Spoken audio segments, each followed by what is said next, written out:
Roman holiday. Roman holiday is a 1953 American romantic comedy film directed and produced by William Wyler. It stars Audrey Hepburn as a princess out to see Rome on her own and Gregory Peck as an American reporter. Crown Princess Anya is on a loosely scheduled tour of European capital cities for her nation.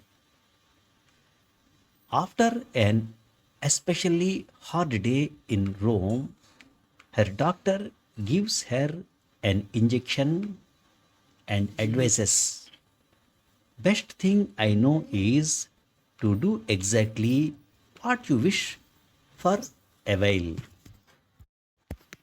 She secretly leaves the embassy to explore the city, and as the drug takes effect, falls asleep atop a low wall where Joe Bradley, that is Gregory Peck, an American reporter, finds her.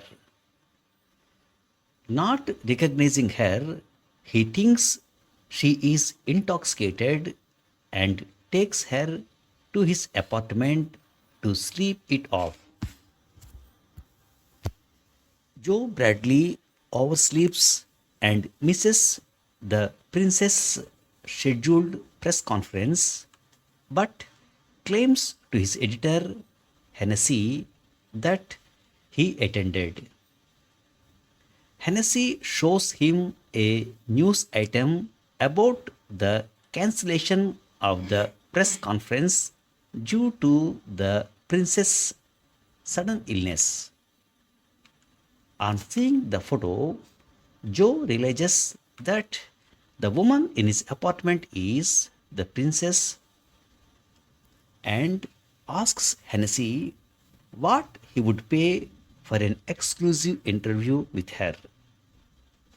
Hennessy offers 5,000 US dollars and counters with a 500 bet that Joe will not be able to get it. Joe calls his photographer friend Irving Radovich and offers to show Anya around Rome without revealing that he is a reporter and that he knows her true identity.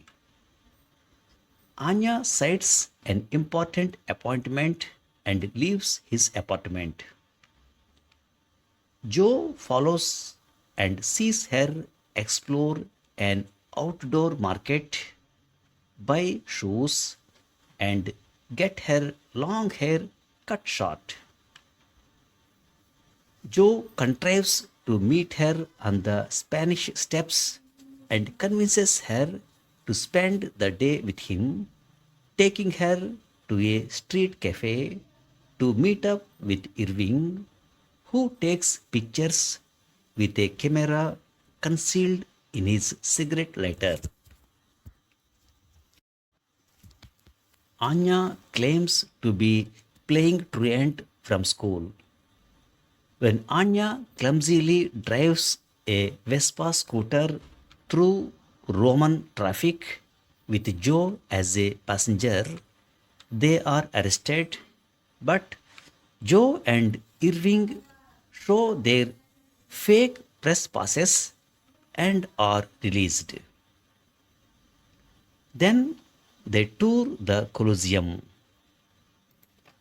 Joe takes Anya to the mouth of truth and tells her the legend attached to it. If a liar puts their hand in the mouth, it will be bitten off. After Anya tries it, after hesitating, it is Joe's turn and he startles her by pretending that his hand has been cut off. As they attend a dance on a boat, agents from Anya's government try to forcibly take her back. Anya joins Joe Irving to fight them and smashes a guitar over one of the pursuers' heads. When Joe is knocked into the river, Anya jumps in after him.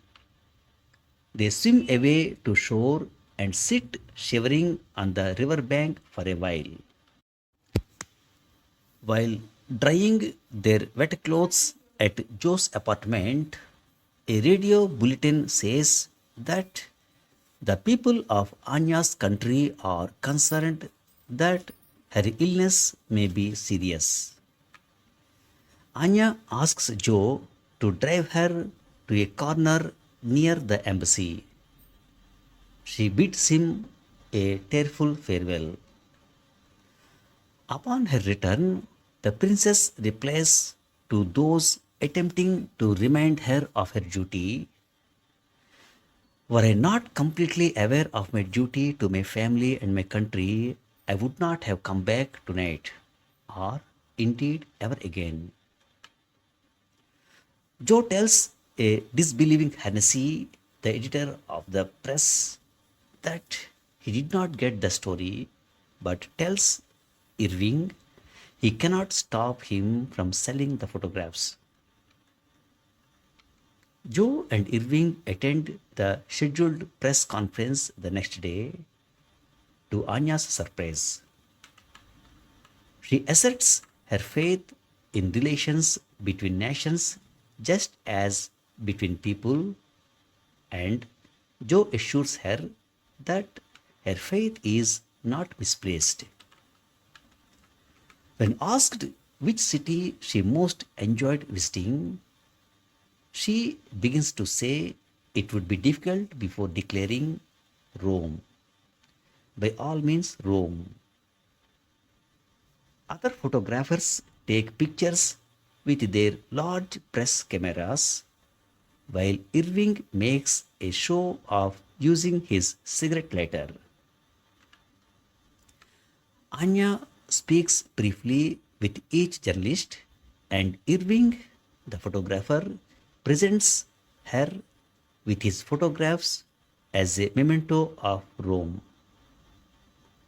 Joe remains behind after everyone else leaves before walking from the room.